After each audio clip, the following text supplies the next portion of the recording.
We are extremely pleased that you are here. It is good to come together for the purpose of co-creating.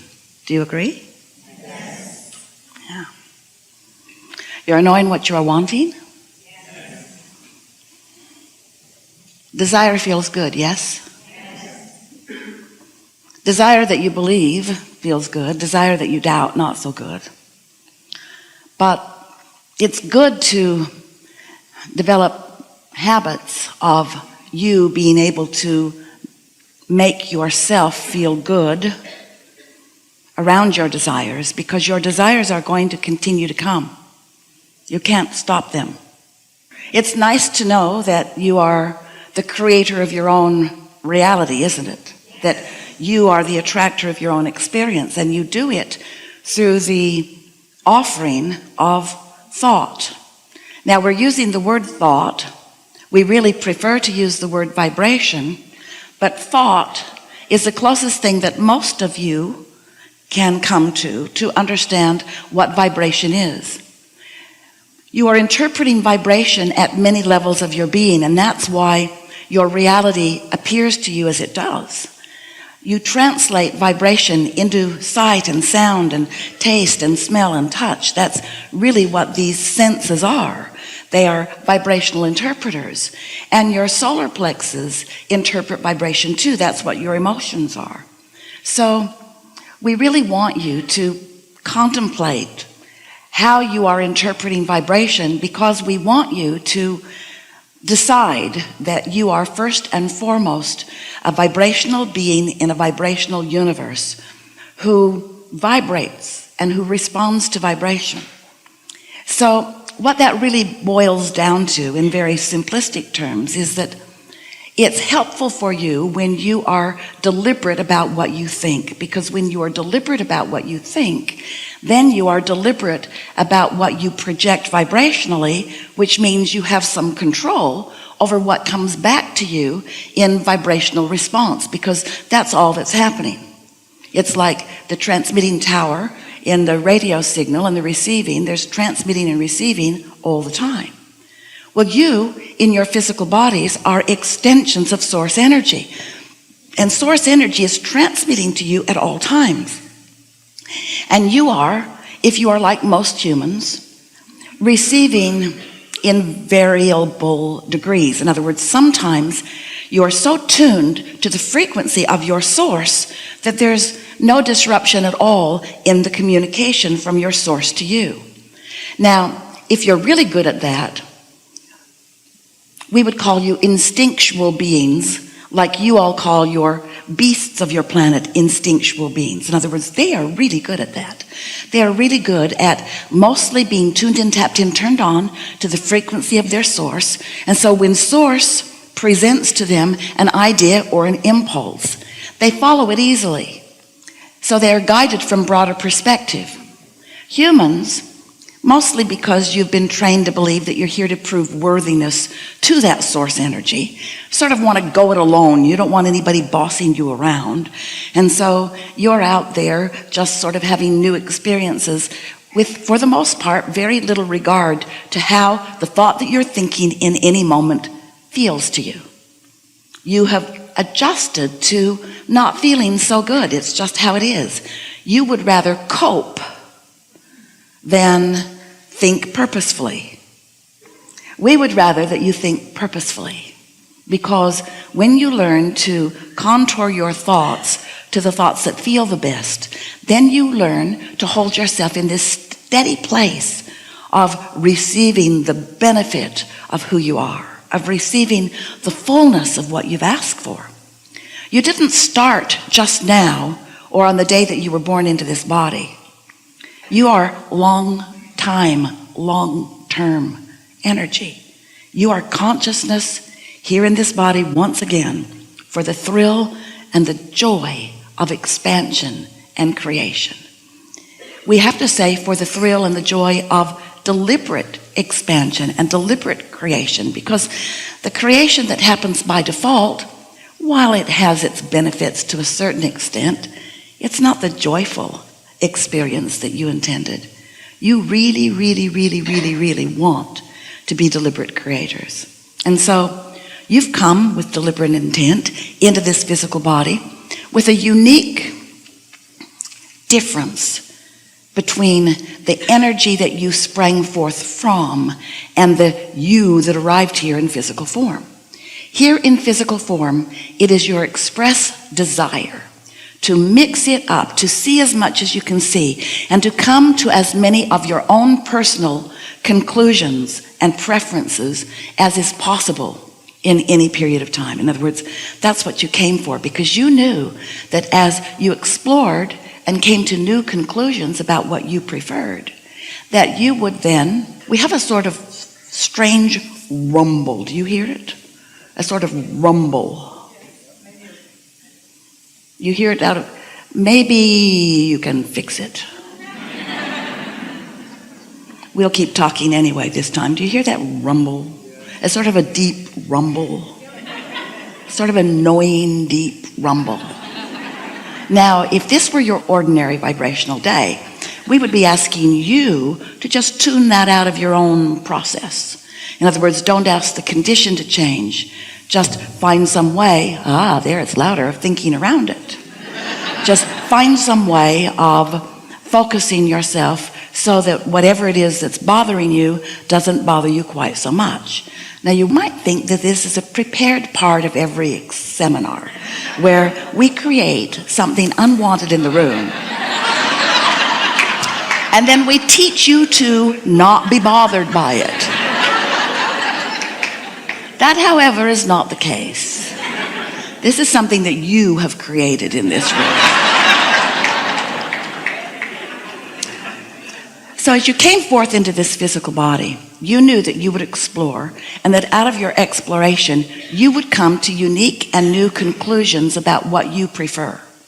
And as you come to those preferences about what you prefer, you emit a vibration about it, even if you're not talking out loud about it. Everything that annoys you makes you ask for improvement. Everything that frightens you makes you ask for improvement. Everything causes you to focus yourself into more and more clarity about what you prefer. Now, that's such a wonderful thing, because in the moment that you, in your physical form, emit this vibration about something that you prefer, even if you are a one-celled organism, even if you are a cell in a physical body, it doesn't matter what point of consciousness you are having exposure to life and you are asking for improvement. That's what the evolution of all species is about. So when you ask for that improvement, whether you do it verbally or vibrationally, whether you do it consciously or unconsciously, you emit this vibrational request, and the source energy part of you, the part that existed before you came into this body and the part that still exists while you are in this body, takes note of what you're asking for, gives full attention to it, and holds a vibrational awareness of it, which makes it then possible and even likely for you in your physical form to find your way to that frequency. Did you notice how carefully we expressed that? We want to say this to you in a way that you hear it maybe uniquely for the first time in this gathering. When you launch a rocket of desire, it's not likely that you will continue to ride that rocket of desire and hold only to the desire that you have given birth to, because it was born out of your awareness of what you don't want. And what you don't want, therefore, is more likely your dominant vibration. Now, part of that is because as humans, we love you so much. You've trained yourself to defend what you want by pointing out how bad it is if you don't have it. You have become, by virtue of your society and your parenting and those others who surround you and whatever, you've become justifiers. I want that because it's so bad not to have it, is sort of your usual statement. I need it because I don't have it. Well, we want you to get over that as quickly as you can. Because when you are defending or rationalizing or justifying your desire, you're not a vibrational match to your desire. You're remaining a vibrational match to the absence of your desire.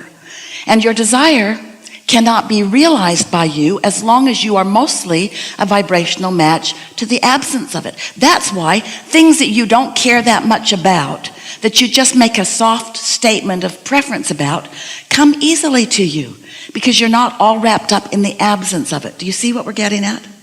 So if you can take away from this conversation that every subject is really two subjects, wanted and absence of it, and then you can just ask yourself the question whenever you're focused upon something that you want, are you really focused upon what you want, or are you focused upon the absence of what you want and using the absence of it as a justification for having it?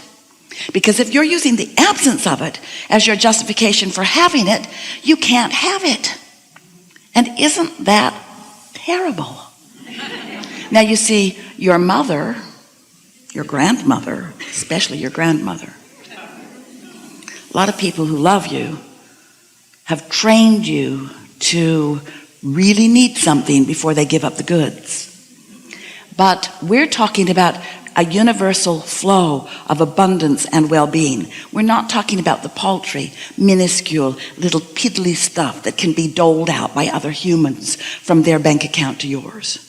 We're talking about you putting yourself in a vibrational position where you can receive the abundance that is showering down upon you all day, every day, by tuning your frequency to a receiving mode where you are aware, and therefore you have good timing. You're in the right place at the right time.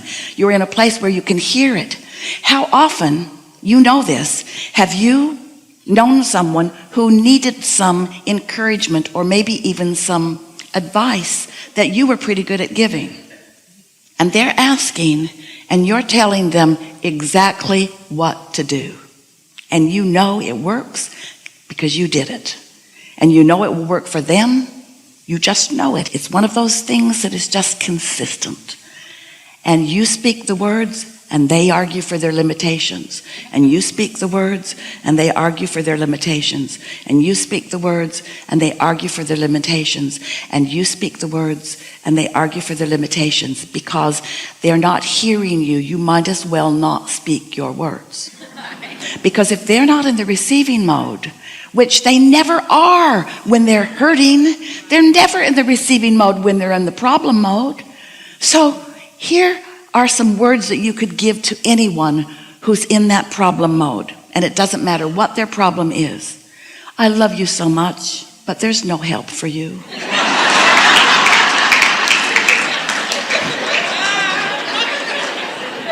And so, dear heart, I think I will stop wasting my time by trying to talk you off the ledge, and I'll just let you go over the ledge. Because there's something about you going over the ledge that might get your attention. Oh, that's too harsh. Let's start again.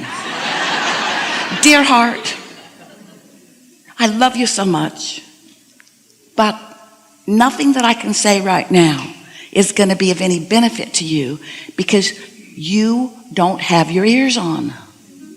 You can't hear what I'm saying. In fact, the fact that I know the answer to your problem makes you not really even like me that much.